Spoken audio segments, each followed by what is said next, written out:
Good morning. Today is April 6th. It's Monday. We are going to start our new book, Magic Treehouse number 15, Viking Ships at Sunrise. So here is the front cover. As I read the story, if there are pictures or anything, I will show you the pictures so you can see what's going on. And we'll try and get this one started today and maybe finish it even this week. It is Viking Ships at Sunrise by Mary Pope Osborne. Just to review, what part of the book is this right here? This is the front cover. All right. This part right here where the book is held together, that's the spine. How about this part back here? That is the back cover. If I open it up,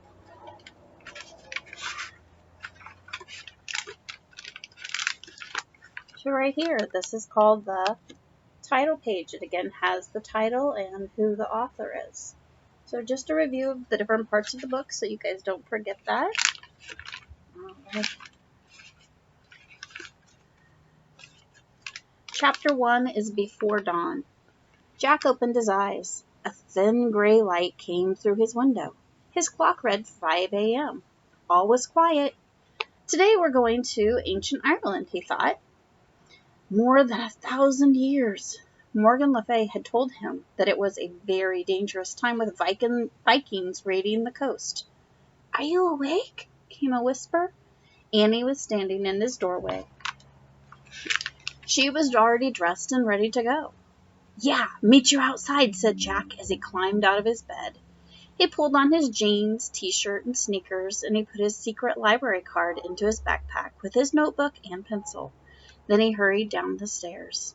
Annie was waiting for him in their yard. The air was damp and misty. "Ready?" she asked. Jack took a deep breath. "I guess," he said. He was a little worried about the Vikings. They walked silently over the dewy grass, and then they ran up the street and into the Frog Creek woods. Mist clung to the trees as they walked through the dark woods. "It's hard to see," Jack said. "Where's the treehouse?" Annie asked. "I have no idea," said Jack. Just then something fell in front of them. "Watch out!" Jack shouted as he covered his head. "It's the ladder!" cried Annie. Jack opened his eyes. The rope ladder from the magic treehouse dangled right in front of them. Jack looked up. The treehouse was hidden in the mist. "Come on, let's go," said Annie. She grabbed the ladder and started to follow up.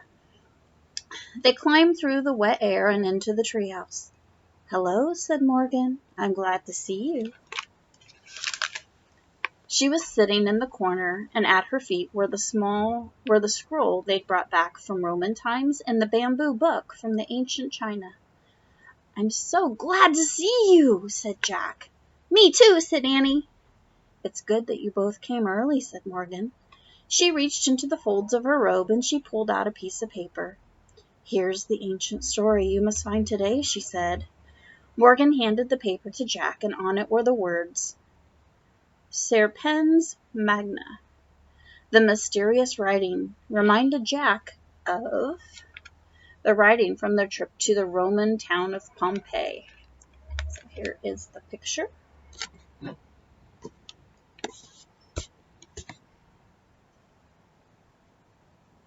And here is the mysterious writing that was in there.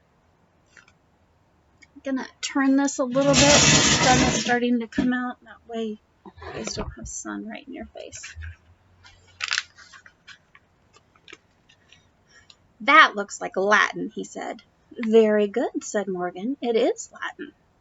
"But I thought they spoke Latin in ancient Rome," said Annie. "Aren't we going to Ireland?" "You are," said Morgan. "But during the Dark Ages in Europe, educated people wrote in Latin."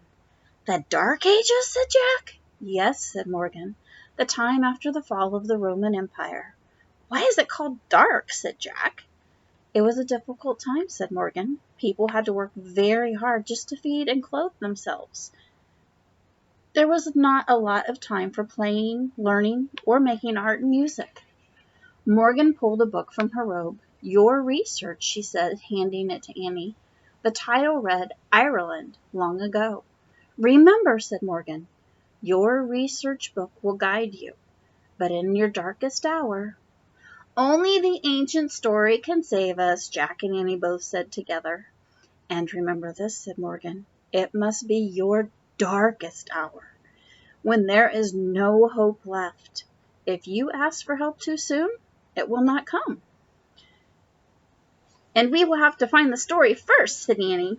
That is true, said Morgan. Do you have your secret library cards? Jack and Annie both nodded their heads. Show them to the wisest person that you meet, said Morgan. Don't worry, said Annie. I think we're ready now. Annie pointed at the cover of the Ireland book, and she said, I wish we could go there.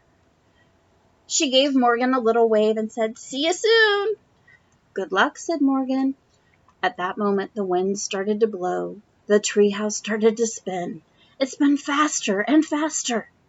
And then everything was still.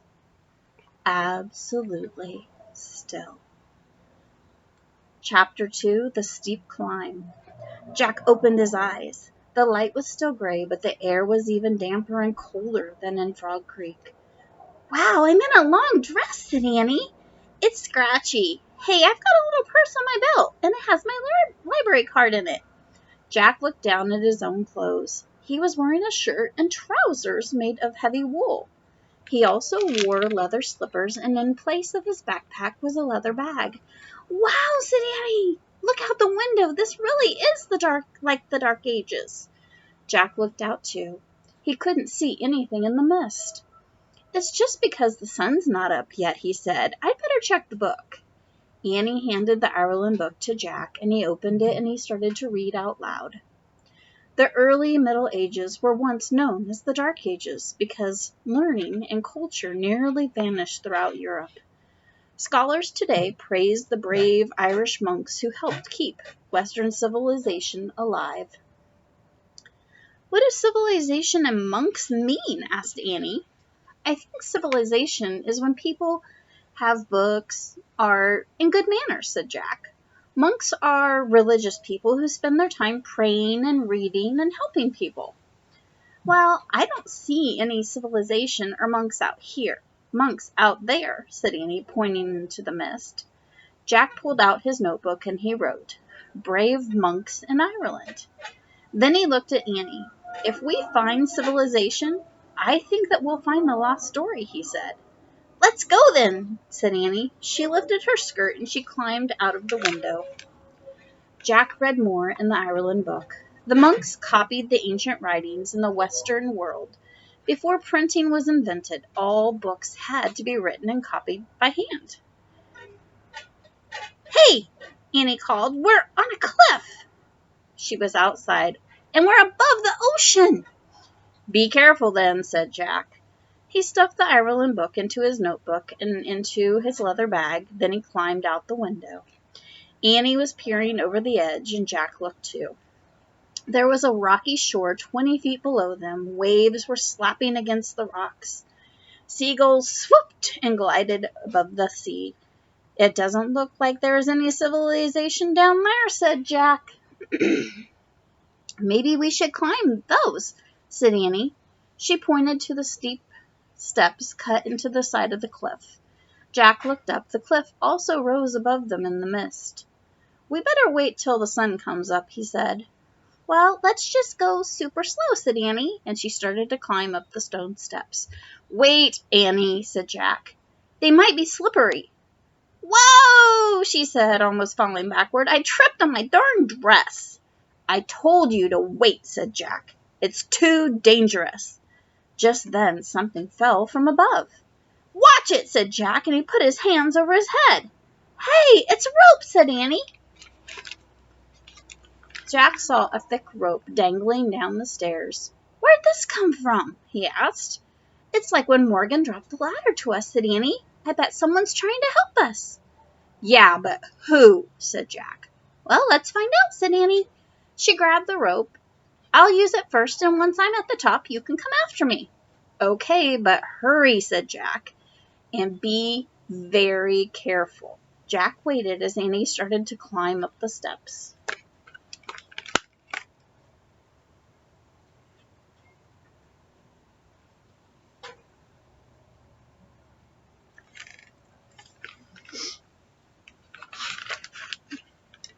Annie held onto the rope as she climbed slowly up the stairs. Soon she vanished over the top of the cliff.